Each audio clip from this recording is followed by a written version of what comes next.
How many lovers have you made today? Chapter 2, Part 2. You don't have to go. Celestia speaks up. It is no bother to me. Luna examines her sister before her attention falls to her captain. She has a hunch her sister has taken an interest in Blossom. It's not surprising, seeing as Anon and her have grown somewhat close since they've met. This brings solace to Luna, knowing that her most trusted captain is not only protecting Anon, but perhaps even coming out of her own shell. For a while now, Blossom has mostly been stuck in the barracks doing work. It was a side that Luna never knew personally because Blossom was once very social, when her partner was alive. Luna shakes those dark thoughts away. She's glad it worked out so well, and that she doesn't have to worry about Anon when she's not around. You know I don't mind the company, Captain. Luna encourages her as she faces Blossom. I guess I have the free time. Blossom concedes, taking her seat. With that out of the way, both sisters take their seats beside Anon, one at each side. However, Blossom takes notice of the fact that Celestia is sitting uncomfortably close to Anon. In fact, she's all but leaning against him. This is something that Anon is keenly aware of. Celestia is pressing against him so much that he's now pushed against Luna. Is everything alright? Anon stammers. Celestia, for the most part, is enacting the first phase of Cadence's plan, doing small things to get Anon comfortable with her being close. She has to start somewhere, and this felt like a good time as any. I just feel a bit cold as all. Celestia lies. Weird. But indeed not the strangest thing Anon has experienced. It honestly feels pretty hot in here, but then again, that's probably due to the fact that he's currently sandwiched between both sisters. He doesn't understand how pony biology works, but wouldn't he get cold before Celestia did? What does he know? Alicorn physiology is complicated, and there's no point in him trying to make sense of it if that's the case. He's not entirely uncomfortable, so he's willing to let whatever this is happen without complaint. Get comfortable, I guess. Thanks to her sister's initiative, Anon is pressed firmly against Luna. The Night Princess receives a knowing smirk from her captain, which causes her eyes to widen as her heart starts to race. It's hard for Luna to control herself with Anon as close as he is.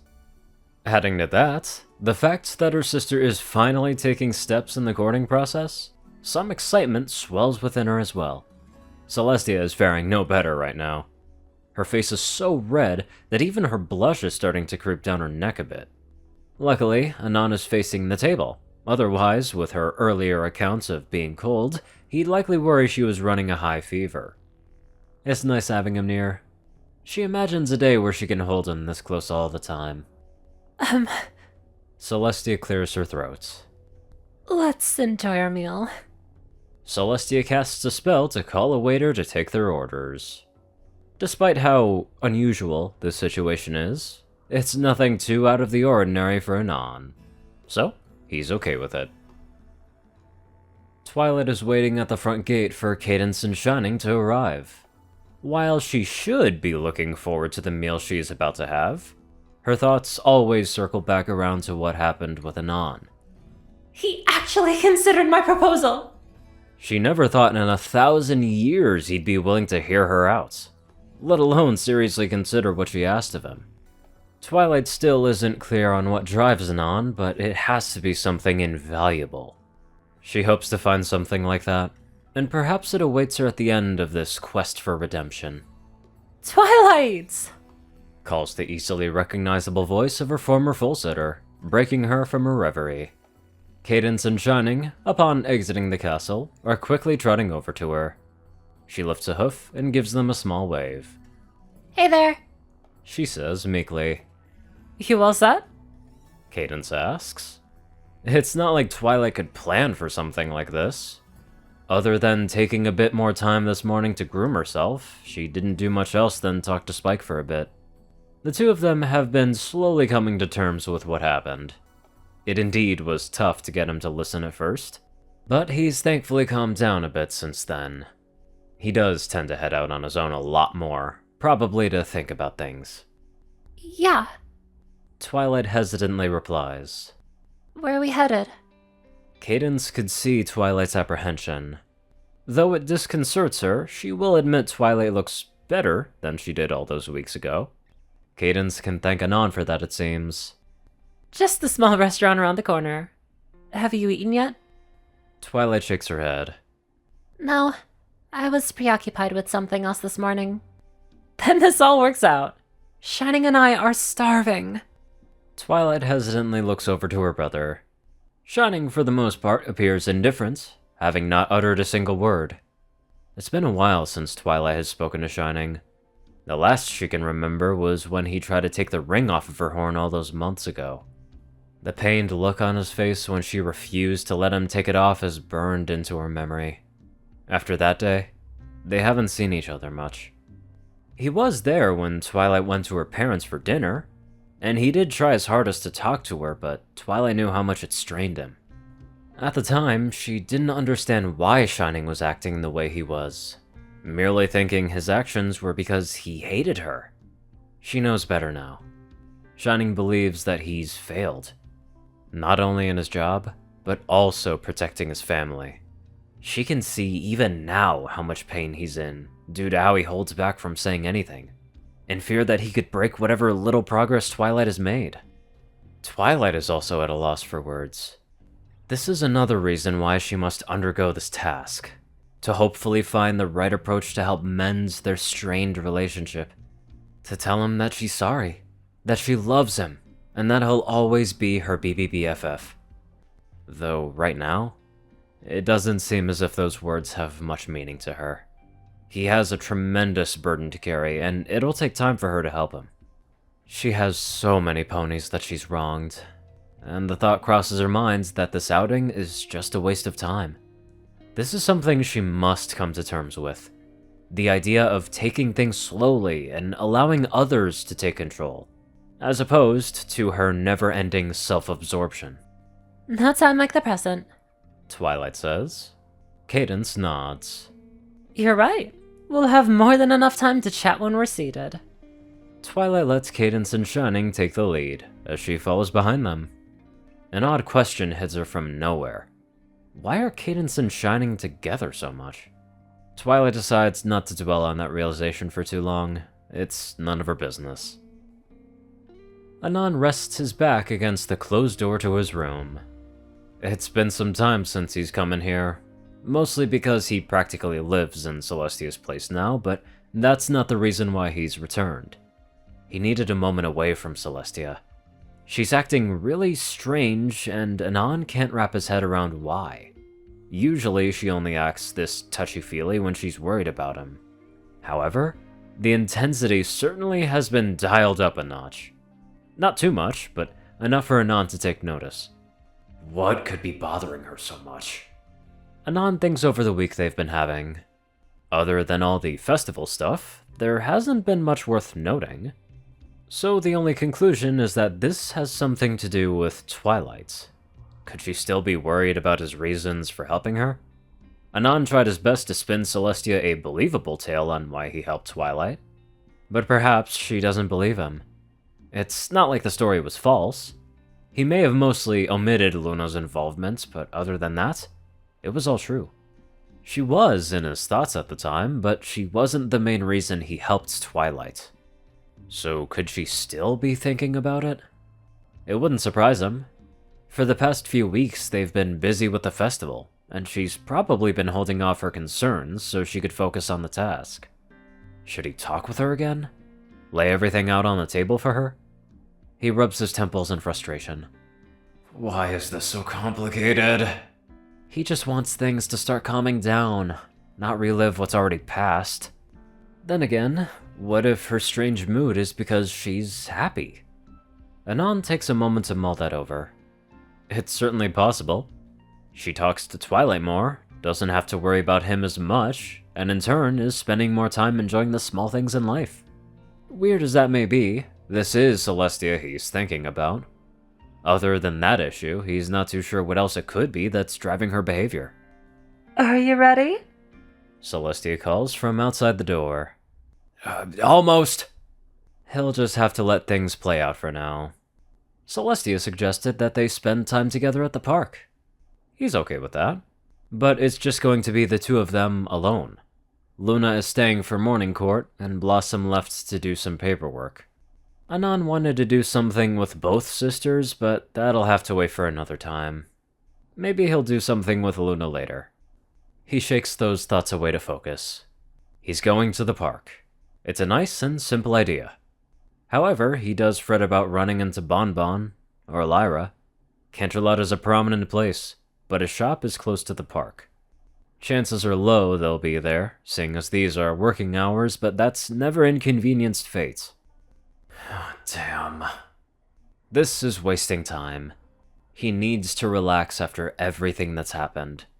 Then again, it's hard to break a habit. As focused as she outwardly appears, Luna has a lot on her mind right now as she walks down the hall towards her room. She's thinking about what her sister and Anon are up to right now. The two of them, alone in the park, snuggled up close. Different scenarios rapidly flash before her eyes. Purely fantasy, but a fantasy she hopes she shall be able to indulge in someday soon. When that time comes, she too will be ready to confess how she feels to Anon. She can only hope he will come to make her the happiest mare in the world. The thought alone is enough to make her heart skip a beat. It's too early for this, an irritated voice whispers. Luna blinks. In her excitement, she all but forgot the mare locked inside of her mind. Talk about a quick way to sour the mood. What is it, Nightmare Moon? Does the very thought of love sicken you? Luna gives a scoff. It would not surprise me. I could imagine anything unrelated to misery or violence is anathema to the likes of you, and your perverse depravities. I find it quite humorous, in an ironic sense, of course, that a parody of a mare tainted as yourself believes you deserve to be rewarded after all you've done. Luna stops in her tracks as she leers off into nothingness. What is that supposed to mean, demon? Luna snarls. A small chuckle echoes in her head. Anon is rather upset with you, Luna. He may not have said it aloud, but you saw how disgusted he was with your transgressions against the young Drake. The Night Princess's throat suddenly becomes dry. Try she might, she could not deny Nightmare Moon spoke the truth. Anon did appear somewhat displeased with her actions, even if he forgave her in the end. He knows what I did was for him. Luna tries to assure herself. That's why he despises it. That's why he despises you.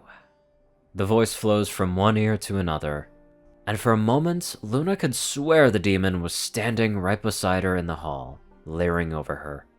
You say that you did it for his sake, but was that your true intention, or merely what you wanted him to believe? Impetuous as you are, I doubt you even know the answer to that. You're poison, Luna. A lecherous snake in the grass. Luna squeezes her eyes shut, her ears pressed against her head. Shut up! All for his sake, mocks the mare in the moon. You may delude yourself into believing you're a virtuous mare, princess, but I see through your hypocrisy, your deceit. Love is not fit for a liar, little Lulu. I said silence! Luna shouts, furiously stomping her hoof to the ground. The strike is loud enough to reverberate from the halls. In the hollow corridors, devoid of life, Luna is met only with derisive laughter, haunting her to her core. Princess?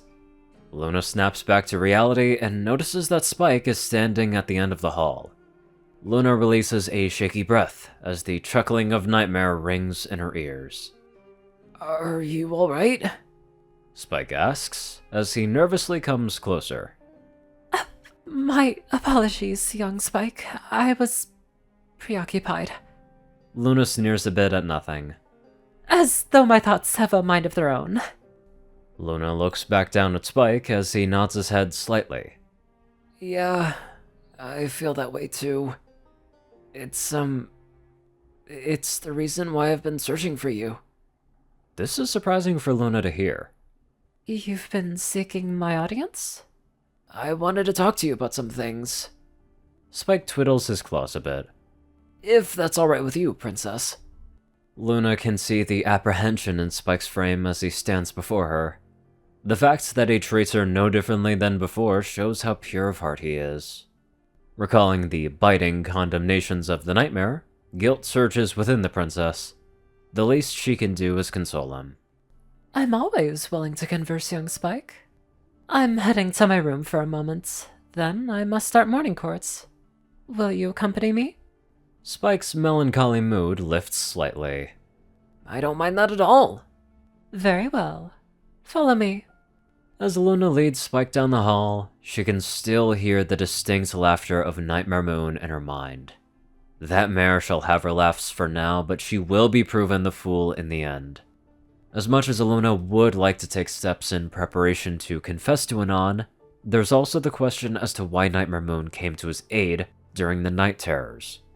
But for now, Luna will focus on Spike. Then, she'll personally deal with the corruption. Life would be very difficult if you had to deal with like an evil version of yourself in your head at all times. Anywho, let's get on to our protagonists of donators. Top donators are 630, BadassWaffle, Only One Thing, Ceru, Orion, IronSky, and Jessie Smith. Magic 109, JockeTF, Darkside, Rayden, Narwhals, Blackmoonheart, Pastel Skies, Austin, Roland, Stu Hex, Sword, Brother, Marjorie, Omicron, Library, Runeslap, 9852, Will, Chris, Twinkie, Rysel, Shadow Moon, Luigi 88, Chancer, Crest, Big Smoke 369, Bobcat, GGF, Murder Princess, and many more amazing people. Thank you all so much for watching this video and live life to the fullest.